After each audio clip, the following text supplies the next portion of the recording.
السلام علیکم viewers, welcome کرتی ہوں آپ کو آج کی اس انٹرسٹنگ اور نیو ایپیسوڈ میں۔ امید ہے کہ آپ لوگوں کو پسند آئے گی، تو چلیں شروع کرتے ہیں۔ ابھی وہ سب کے جانے کے بعد صفائی کر کے بیٹھی ہی تھی کہ دروازے پر دستک ہوئی۔ اس نے دروازہ کھولا تو رقیہ خالہ گھر میں داخل ہوئی، جو اس کی امی کی دوست اور ببلو کی ماں بھی تھی۔ اس کی امی کے انتقال کے بعد انہوں نے ان تینوں بہنوں کا بہت خیال رکھا تھا۔ السلام علیکم خالہ، کیسی ہیں آپ؟ اور ببلو کیسا ہے؟ وہ ان کو ساتھ لیے صحن میں لگی کرسی پر بیٹھتے ہوئے بولی۔ وعلیکم السلام، میں ٹھیک ہوں اور ببلو بھی ٹھیک ہے۔ میں آج تم سے ضروری بات کرنے آئی ہوں بیٹا۔ تم میری بیٹیوں جیسی ہو، اس لیے میری کسی بات کا برا مت منانا۔ میں صرف تم بہنوں کی بھلائی چاہتی ہوں۔ جی خالہ، آپ میری ماں کی جگہ ہیں۔ آپ کو جو بھی کہنا ہے بلا جھجک کہیے، انابیہ نے ان کی تمہید باندھ پر کہا۔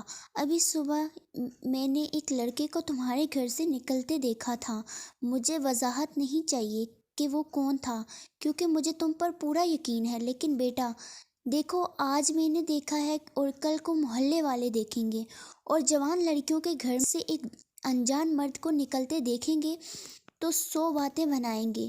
میں اس لیے عریشہ اور وریشہ کے کالج جانے کے بعد آئی ہوں، کیونکہ وہ ان معاملات کی نزاکت کو نہیں سمجھتی، لیکن تم بڑی ہونے کے ساتھ ساتھ سمجھدار بھی ہو، اس لیے میری باتوں پر غور کرنا، رقیہ خالہ نے اسے سمجھاتے ہوئے کہا۔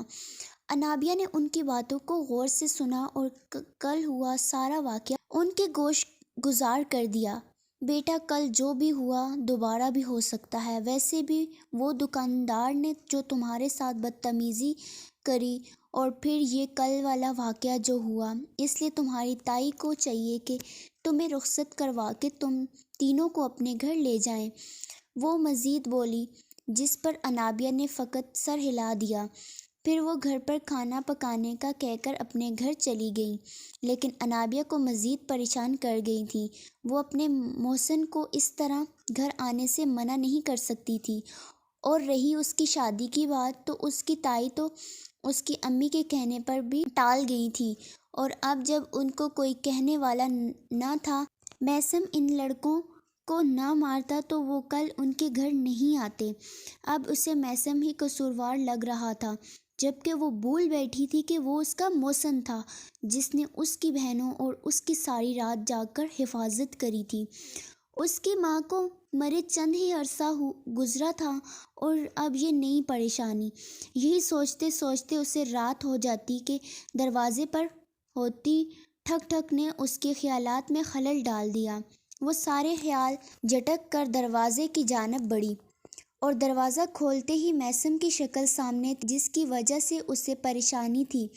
اپنی ناگواری کو پس پشت ڈال کر اس نے آخر پوچھ ہی لیا کہ کیا ہوا۔ اس پری کی آواز نے اس کی محویت کو توڑا، تو وہ بھی سنبھلا اور گھر میں داخل ہو گیا اور اس کے نزدیک جھکا۔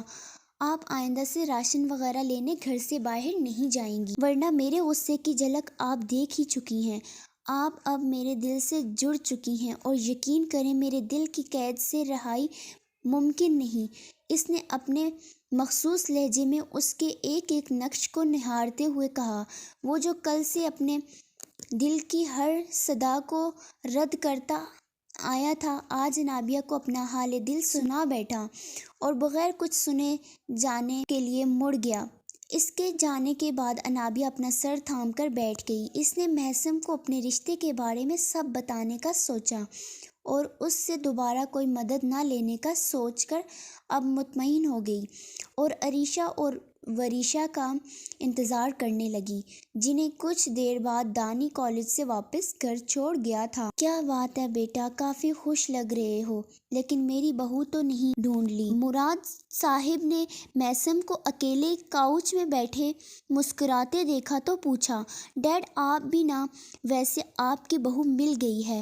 یہ کہتے ہوئے اس کے سامنے شم سے انابیہ سراپا لہرایا، جس کو وہ اپنا حال دل سنا بیٹھا تھا، لیکن انابیہ کا وہ لہجہ اس کی سمجھ سے باہر تھا، اس لیے وہ انابیہ کو کچھ کہنے کا موقع دیے بغیر واپس آ گیا، تاکہ وہ اس کے بارے میں سوچ سکے۔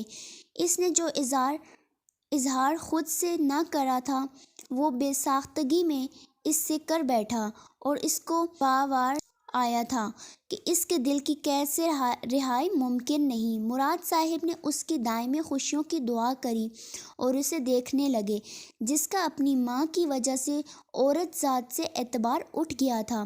اچھا پھر میں کب جاؤں تمہارا رشتہ لینے، اور کوئی تصویر ہے تو دکھاؤ، میں بھی دیکھوں کس نے میرے بیٹے کا دل چرایا ہے۔ انہوں نے اپنے لہجے میں شرارت سموتے ہوئے کہا، دل تو واقعی چرا لیا ہے میری چورنی نے، اب وہ جرم میں ساری عمر اس دل میں قید رہے گی۔ اس نے دل میں سوچا، مگر کہا تو صرف اتنا کہ ابھی تھوڑا رک جائیں، پھر رشتہ لے کر جائیں گے۔ اور تصویر تو نہیں ہے، آپ رشتہ لے کر جائیں گے تو دیکھ لیجئے گا۔ چلیں اب گڈ نائٹ، آپ بھی آرام کریں اور میں بھی بس سونے والا ہوں، وہ مزید کہتے ہوئے اپنے کمرے میں چلا گیا۔ مراد صاحب ایک کامیاب بزنس مین ہونے کے ساتھ سادہ دل انسان بھی تھے۔ جب انہوں نے شروع میں آفس جانا شروع کرا تو ان کی سیکرٹری سائمہ ان پر ڈورے ڈالنے لگی، لیکن مراد صاحب کو ان سے پیار ہو گیا، اس لیے انہوں نے ان کے گھر رشتہ بھجوایا۔ سائمہ نے اتنے گڈ لکنگ اور امیر باس کو اپنے لیے رشتہ لاتے دیکھا تو اسے اپنا امیر ہونے کا خواب پورا ہوتا نظر آیا۔ ان کی شادی کے بعد چند عرصے سائمہ کا رویہ ٹھیک رہا، لیکن وقت گزرنے کے ساتھ وہ مراد صاحب سے بیزار آ گئی۔ مراد صاحب جنہوں نے پورے خلوص سے سائمہ کو چاہا تھا، ان کی بے رخی پر ٹوٹ گئے۔ اسی طرح جھگڑے بڑھتے گئے اور میثم کے 7 سال کا ہونے پر سائمہ نے مراد صاحب سے طلاق لے لی۔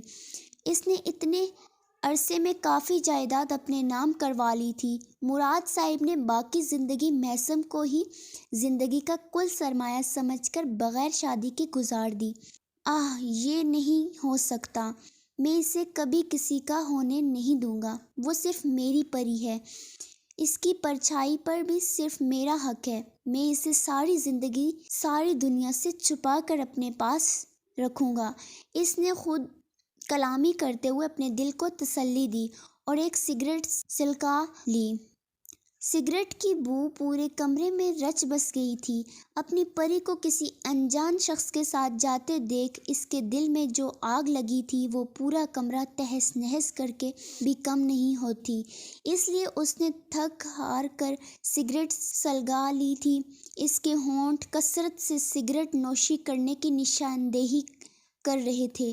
وہ لڑکی کوئی سچ مچ کی پری نہ تھی، بلکہ وہ ایک سانولے رنگ، آب نکوش اور بڑی بڑی کالی آنکھوں والی عام سی لڑکی تھی، مگر اس کے لیے وہ اس کی پری تھی، جس کے لیے اس کی دیوانگی دن بدن بڑھتی جا رہی تھی۔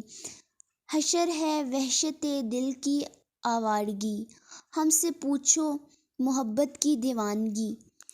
تو ویورز، آپ کو آج کی میری ایپیسوڈ کیسی لگی یہ آپ لوگ مجھے لازمی بتائیے گا، اور میری کہانی کو لائک اور میرے چینل کو سبسکرائب کر دیجیے گا۔